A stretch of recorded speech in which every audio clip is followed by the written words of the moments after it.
Hello students, hello and welcome back to another video. This is advocate Shaukat Mir. बेटा, खुशी के साथ कह रहा हूँ, बड़े एफर्ट्स लगाए हैं, बड़ी जान मारी है इस सब्जेक्ट के पीछे। आज इसका लास्ट लेक्चर है जॉब रिलेटेड अवेयरनेस का। आज के बाद जिस भी बच्चे को मेरे 17 लेक्चर्स में से और 9 जो ये MCQ जो सीरीज़ के 9 लेक्चर्स हैं, इसमें जो मैंने 20-20 क्वेश्चंस कराए, करीबन 180 क्वेश्चंस मैंने आपको MCQs दिए हैं। इनमें किसी को डाउट होगा तो उसके ऊपर मैं सेशन ला सकता हूँ। उसके अलावा लेक्चर जो है नया अब इस पर नहीं आएगा। I think this is more than enough for this upcoming examination. ठीक है जी। तो मुझे खुशी है कि मैंने ये पूरे का पूरा सिलेबस एमिकेबली बड़ी मेहनत के साथ मैंने इसको कवर किया है। ठीक है जी। तो आज हमारा लास्ट लेक्चर है और आपको भी खुशी होनी चाहिए। जिन बच्चों ने एंड टू एंड पढ़ा है उनके लिए इस सब्जेक्ट में अब एक्स्ट्रा जोर मारने की कोई ज़रूरत नहीं है। इतना आपने पढ़ लिया है, काफ़ी है। कंपटीशन हाई ज़रूर है, लेकिन this is more than enough for this subject.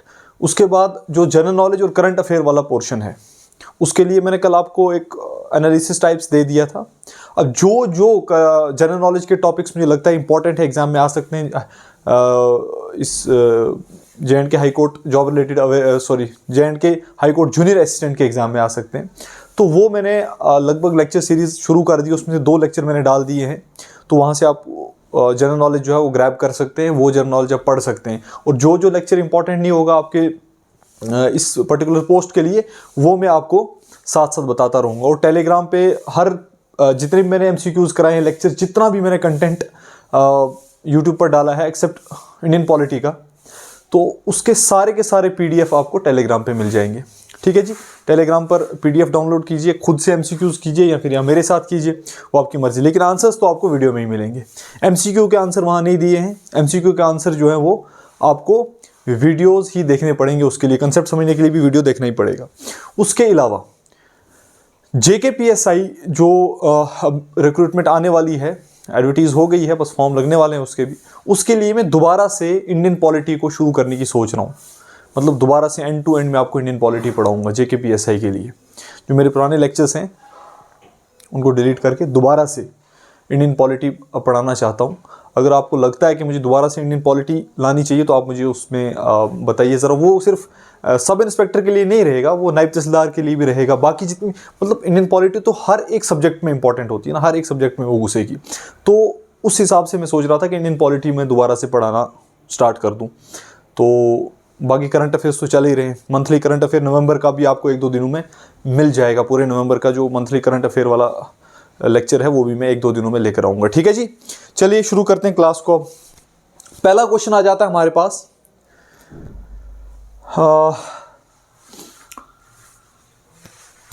Full form of BNSS। BNSS की क्या फुल फॉर्म है जी? भारतीय नागरिक सुरक्षा संपर्ण। एक सेकेंड। चलिए जी। भारतीय नागरिक सुरक्षा समर्पण, भारतीय नागरिक साक्ष्य संहिता, भारतीय नागरिक सुरक्षा संहिता या भारतीय न्याय सुरक्षा संहिता, क्या है जी? तो इसका आंसर आ जाएगा भारतीय नागरिक सुरक्षा संहिता। 3 है इसका आंसर। ठीक है जी। आंसर क्या आ जाएगा? भारतीय नागरिक सुरक्षा संहिता BNSS की फुल फॉर्म है। ठीक है जी। उसके बाद आ जाता है हमारे पास CRPC स्टैंड्स फॉर। CRPC की क्या फुल फॉर्म है जी? CRPC की क्या फुल फॉर्म है? Crime proceeding code, criminal procedure content, crime procuring code, criminal procedure code. तो इसका आंसर क्या आ जाएगा? Criminal procedure code. ठीक है जी। इसका आंसर क्या आ जाएगा? Criminal procedure code. अच्छा, आपको एक और चीज बतानी थी। ये जो CRPC है, ये मैंने एक एक्स्ट्रा क्वेश्चन बनाना चाहिए था, कब तक बनाया है शायद मुझे याद नहीं है, लेकिन BNSS जो है इसी ने रिप्लेस किया है क्रिमिनल प्रोसीजर कोड को, या फिर हम कह सकते हैं CRPC को। CRPC की जगह अब BNSS आया है। ये चीज आप ध्यान में रखना, एक्स्ट्रा चीज। ठीक है जी। चलिए next. Dash is the short form of protection of child from sexual offences act. Protection of childs from sexual offences act की फुल फॉर्म, ये जो protection of children from sexual offences act, ये किस की फुल फॉर्म है? POCSO या POCSO या POCSO या फिर पॉक्सो, कैसे बोल? पॉक्सो, पॉक्सवा, पॉक्सवा या पॉक्सो, किसकी फुल फॉर्म है जी? तो ये फुल फॉर्म है पॉक्सो की। इसको शॉर्ट में क्या कहते हैं? पॉक्सो। ठीक है जी। Protection of children from sexual offences act. What is the full form of CAT? CAT की क्या फुल फॉर्म है जी? Central administrative tribunal, certiorari administrative tribunal, central admiring tribunal या सेंट्रल एडमिनिस्ट्रेटिव ट्रैक? तो इसका आंसर आ जाएगा सेंट्रल एडमिनिस्ट्रेटिव ट्रिब्यूनल। ठीक है जी, सेंट्रल एडमिनिस्ट्रेटिव है इसका आंसर। नेक्स्ट आ जाता है जी, what is the full form of NJAC? NJAC की फुल फॉर्म क्या है? National judicial appointment centre, national judicial appointments commission, national जजेस अपॉइंटमेंट्स कमीशन, नेशनल जजेस अपॉइंटमेंट्स सेंटर। बताइए जी। तो इसका आंसर क्या आ जाएगा? National judicial appointments commission, national judicial appointments commission, इसका आंसर ये है। ठीक है जी। नेक्स्ट आ जाता है, what is the full form of DGCA? DGCA का क्या फुल फॉर्म है बेटा?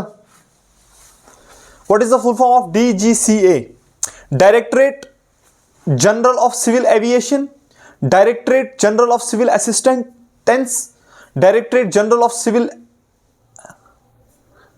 डायरेक्टर जनरल ऑफ सिविल, यहां डायरेक्टरेट है, यहां डायरेक्टर है, director general of civil assistance या director general of civil aviation? क्या है जी इसका फुल फॉर्म? इसका फुल फॉर्म आ जाएगा directorate general of civil aviation, directorate general of civil aviation. ठीक है जी। नेक्स्ट चलिए, नेक्स्ट क्या है? आईईए स्टैंड्स फॉर, आईईए की फुल फॉर्म क्या है? आईईए स्टैंड्स फॉर, आईईए की फुल फॉर्म क्या है जी? Indian states act, Indian evidence act, Indian anime act या इंडियन एंटरप्राइजेस एक्ट? जो हमने पढ़ा था उसमें क्या है भैया? Indian evidence act. BSA stands for, BSA की फुल फॉर्म क्या है जी? बीएसए की फुल फॉर्म क्या है? भारतीय साक्ष्य अधिनियम, द भारतीय साक्ष्य आंदोलन, द भारतीय शक्ति आंदोलन या भारतीय साक्ष्य अधिनियम? ये भारतीय शक्ति अधिनियम है यहां पर, सॉरी, द भारतीय शक्ति अधिनियम है या भारतीय साक्ष्य आंदोलन है, भारतीय शक्ति आंदोलन है या भारतीय साक्ष्य अधिनियम है? तो इसका आंसर क्या आ जाएगा? भारतीय साक्ष्य अधिनियम, बीएसए, भारतीय साक्ष्य अधिनियम। Indian evidence was replaced by, Indian evidence act को किसने रिप्लेस किया है? भारतीय संकल्प अधिनियम, भारतीय साक्ष्य अधिनियम, भारतीय सुरक्षा अधिनियम या भारतीय शख्सियत अधिनियम? किसने किया जी इंडियन एविडेंस एक्ट को रिप्लेस? इंडियन एविडेंस एक्ट को भारतीय साक्ष्य अधिनियम ने ही रिप्लेस किया है। ये जो पीछे हमने पढ़ा भारतीय साक्ष्य अधिनियम, बीएनएसएस, इसी ने इंडियन एविडेंस एक्ट को क्या किया है? रिप्लेस किया है। ठीक है जी। चलिए नेक्स्ट,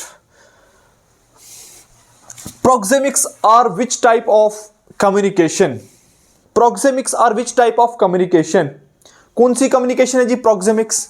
नॉन वर्बल है, वर्बल है, रिटन है या नन ऑफ द अबव है? तो इसका आंसर क्या आएगा? नॉन वर्बल कम्युनिकेशन है प्रोक्सेमिक्स। यहां विच का आई डाल दीजिए।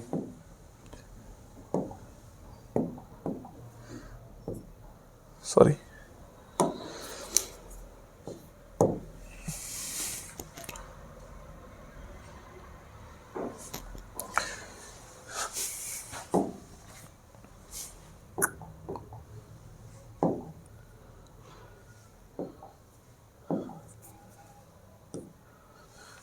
क्या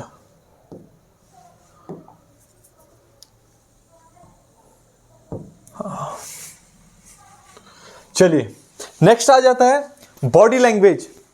kinesics is which type of communication? Body language कौन सी कम्युनिकेशन है बेटा? नॉन वर्बल है, वर्बल है, रिटन है या नन ऑफ द अबव? कौन सी है? ये भी non verbal type of communication है। ये भी क्या है? Non verbal type of communication, non verbal type of communication है। ठीक है जी। नेक्स्ट आ जाता है pleading and submission are which type of communication? Pleading और सबमिशन किस टाइप की कम्युनिकेशन है? प्लीडिंग और submissions are which type of communication? Pleading और सबमिशंस किस टाइप की कम्युनिकेशन है? नॉन वर्बल है, वर्बल है, ऑरल है या नन ऑफ द अबव है? तो ये कौन सी कम्युनिकेशन है? ये वर्बल कम्युनिकेशन है। याद रखिएगा, वर्बल कम्युनिकेशन है। ठीक है जी। प्लीडिंग जो होती है ये ऑरल कम्युनिकेशन भी होती है, लेकिन ज्यादा बेफिटिंग कौन सा रहेगा? ज्यादा बेफिटिंग रहेगा वर्बल। क्यों? क्योंकि वर्बल ब्रॉडर टर्म है, इसमें सबमिशंस भी आ जाएंगी। सबमिशन कभी कभी रिटर्न भी होती है, ओरल भी होती है, याद रखना। सबमिशंस जो होती हैं ये रिटर्न भी होती है और ओरल भी होती है। प्लीडिंग जो होती है ये ओरल ही होती है ज्यादा। मतलब प्लीड भी आप रिटर्न स्टेटमेंट तो देते हैं प्लीडिंग में भी, मतलब प्लीड करते हैं आप राइट करके भी। मतलब अक्सर हम जानते हैं कि प्लीडिंग जो है ये सिर्फ हम बोलते हैं, ठीक है, होता दोनों में दोनों चीजें हैं, लेकिन अक्सर हम देखते हैं कि प्लीडिंग हम कहते ही उसी को हैं कॉमन लैंग्वेज में, कि आप बोल रहे हैं, कोई बात कर रहे हैं, प्रेजेंटेशन दे रहे हैं, प्लीड कर रहे हैं, बहस कर रहे हैं, ठीक है जी। तो इसलिए प्लीडिंग क्या है, इसके लिए ज्यादा बेफिटिंग क्या रहेगा? वर्बल कम्युनिकेशन, ठीक है जी। Judgements and orders are which type of communication? Judgement और ऑर्डर्स, जो हमारे जजेस लिखते हैं, ऑर्डर्स वगैरह देते हैं, तो वो जजमेंट और ऑर्डर कौन सी कम्युनिकेशन होती है? नॉन वर्बल, वर्बल, ओरल या नन ऑफ द अबव? ये भी वर्बल कम्युनिकेशन में आती है, ठीक है जी। ये भी वर्बल कम्युनिकेशन में आती है, क्योंकि इनको लिखा भी जाता है और पढ़ के सुनाया भी जाता है, तो इसलिए ओरल भी है, रिटन भी है, ठीक है जी, काइंड ऑफ, ठीक है जी। ज्यादा फॉर्मली अगर हम देखेंगे तो इनको रिटन ही माना जाता है। उसके बाद क्वेश्चन 14 आ जाता है, कम्युनिकेशन बिटवीन जजेस, कम्युनिकेशन बिटवीन जजेस, clerks and administrative staff is. जो जजेस, क्लर्क्स और एडमिनिस्ट्रेटिव स्टाफ के बीच में कम्युनिकेशन होता है, उस कम्युनिकेशन को क्या कहा जाता है? उस कम्युनिकेशन को क्या कहा जाता है? इंटरनल कम्युनिकेटेड सिस्टम या inter communication systems, internal communication standards या इंटरनल कम्युनिकेशन सिस्टम? तो इसका आंसर क्या आ जाएगा? इंटरनल कम्युनिकेशन सिस्टम्स, ठीक है जी, इंटरनल कम्युनिकेशन सिस्टम्स आ जाएगा इसका आंसर। नेक्स्ट आ जाता है जी हमारा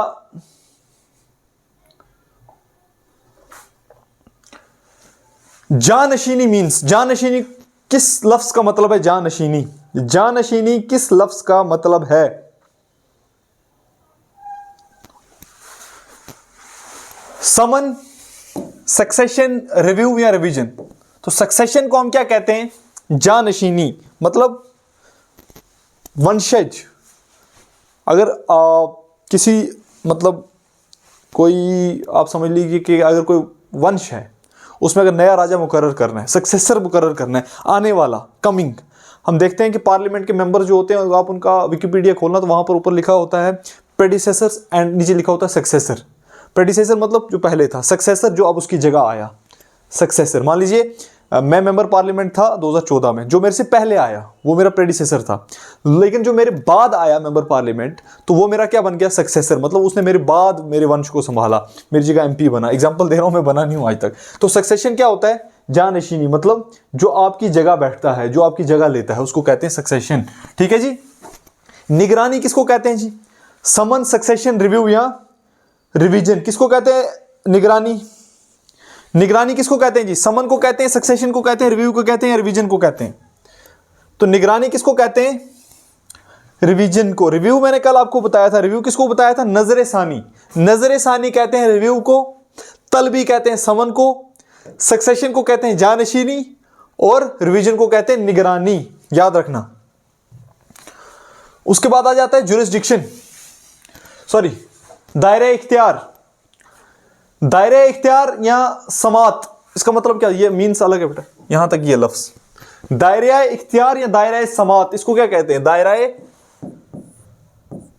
इख्तियार या दायरा समात। दायरा इख्तियार या दायरा समात को क्या कहा जाता है इंग्लिश में? जुरिस्डिक्शन कहते हैं, मोमेंट कहते हैं, मेमोरेंडम कहते हैं या अपग्रेडिंग कहते हैं? इसका आंसर आ जाएगा जुरिस्डिक्शन। जुरिस्डिक्शन कहा जाता है दायरा इख्तियार को, ठीक है जी। इजरा किसे कहते हैं? इजरा किसे कहते हैं? इजरा, इजरा किसको कहते हैं? रेमिशन, एग्जीक्यूशन, रिमांड या डावर? रेमिशन, एग्जीक्यूशन, रिमांड या डावर को इजरा कहते हैं। किसको कहते हैं जी? तो एग्जीक्यूशन को क्या कहा जाता है? इजरा। इजरा कहा जाता है एग्जीक्यूशन को, ठीक है जी। लास्ट 2 क्वेश्चंस, इसके बाद हमारी जॉब रिलेटेड अवेयरनेस तो लगभग खत्म। अब अगर आए भी एमसीक्यूज, तो इन्हीं सारे एमसीक्यूज में से मैं 50 क्वेश्चन का इंपॉर्टेंट, मतलब 50 मोस्ट इंपॉर्टेंट क्वेश्चन या 100 मोस्ट इंपॉर्टेंट क्वेश्चंस का एमसीक्यूज एक लेक्चर लाऊंगा, 1 शॉट लाऊंगा इन्हीं एमसीक्यूज में से निकाल के। इनके बाहर तो मुझे नहीं लगता, अब 180 क्वेश्चन बहुत होता है, 8-10 तो फंस ही जाएंगे इसमें से, मुझे गारंटी है इतनी। तो अपने पढ़ाई पे इतना लगता है, मुझे अंदाज़ा है कि हो सकता है, हो नहीं सकता है, होगा, इंशाल्लाह होगा। अदालत उज़्मा किसको कहा जाता है? सुप्रीम कोर्ट को, हाई कोर्ट को, डिस्ट्रिक्ट कोर्ट को या सेशंस कोर्ट को? किसको कहा जाता है जी अदालत उज़्मा? देखो, होती तो डिस्ट्रिक्ट कोर्ट भी डिस्ट्रिक्ट की सबसे बड़ी कोर्ट है, सेशन कोर्ट भी डिस्ट्रिक्ट की सबसे बड़ी कोर्ट मानी जाती है, हाई कोर्ट स्टेट की सबसे बड़ी कोर्ट मानी जाती है, सुप्रीम कोर्ट इंडिया की सबसे बड़ी कोर्ट मानी जाती है। तो उज़्मा का मतलब होता है बड़ी कोर्ट, आली कोर्ट, है ना, सबसे बड़ी कोर्ट। तो अदालत उज़्मा जब ग्लोबली पूछा जाए कि सबसे बड़ी कोर्ट कौन सी है, तो वो क्या आ जाएगी? Supreme court of India. ठीक है जी, इसको अदालत ऐन ज़ोद उज़्मा ऐसे कहा जाता है। ठीक है जी, इतना बड़ा अलिफ नहीं होता है, छोटा सा होता है ऐसे, अदालत उज़्मा। ठीक है जी। Dash is the person who is appointed और इलेक्टेड टू असिस्ट अ जज और मैजिस्ट्रेट। किसी जज या मैजिस्ट्रेट को असिस्ट करने के लिए, उसको सपोर्ट करने के लिए अगर किसी पर्सन को अपॉइंट किया जाता है तो उसको हम क्या कहते हैं? उसको असिस्टेंट कहते हैं, या टीई है, या असेसर कहते हैं, या हेल्पर कहते हैं, या आर्बिट्रेटर कहते हैं। हेल्पर तो मतलब एक तरीके का आप समझ लो इनफॉर्मल वर्ड है ना, इसलिए इसको क्या कहा जाता है? असेसर कहा जाता है। तो आज होती है हमारी ये वाली क्लास खत्म यहीं पे, और हमारा सिलेबस भी खत्म। Thank you, thanks a lot. अगर आप मुझे देखते हैं तो आगे भी शेयर कीजिए और बच्चों को दिखाइए। पीडीएफ वगैरह टेलीग्राम पे मिलेगा, है ना, तो जो नहीं देखते हैं वो भी देखें इस एग्ज़ाम के लिए। बाकी एक बच्चे ने मुझे कहा था कि आप इंग्लिश के एमसीक्यूज़ लाइए, तो मैं स्टार्ट करूंगा इंग्लिश के एमसीक्यूज़, क्योंकि इंग्लिश बहुत सारे लोग पढ़ा रहे हैं और बहुत अच्छा पढ़ा रहे हैं। लेकिन आप देखें, जो लोग मुझसे अच्छा इंग्लिश पढ़ा रहे हैं या फिर जो लोग अच्छा ऑलरेडी पढ़ा रहे हैं, तो मुझे नहीं लगता कि उसमें घुसने की ज़रूरत है। क्यों अपना भी टाइम वेस्ट करना और बच्चों को भी, मतलब बच्चों का अपने व्यूज़ के लिए या फिर वॉच टाइम के लिए या फिर अपने यूट्यूब चैनल को थोड़ा बूस्ट देने के लिए अपनी तरफ ग्रैब करना है ना। तो वो जो आप देखेंगे डिफरेंट चैनल्स हैं, अगर मैंने भी कोई देखा तो मैं आपको रिकमेंड करूँगा, बहुत अच्छी इंग्लिश पढ़ाते हैं, तो आप वहाँ से पढ़िए। ये ऐसा सब्जेक्ट था जिसको किसी ने पढ़ाया नहीं था, मतलब मुझे जैसा लगता है इस लेवल से पढ़ाना चाहिए था, उस लेवल से नहीं किसी ने पढ़ाया था, तो तभी मैं इस सब्जेक्ट में घुसा। ठीक है जी, ये आ गई एक बात। दूसरी बात ये है कि एमसीक्यूज़ इंग्लिश के मैं लाऊंगा, इंग्लिश के एमसीक्यूज़ में ले आऊँगा, कम से कम 500 या 600 या 1000 लगभग जितने भी हो सके वो लाऊंगा।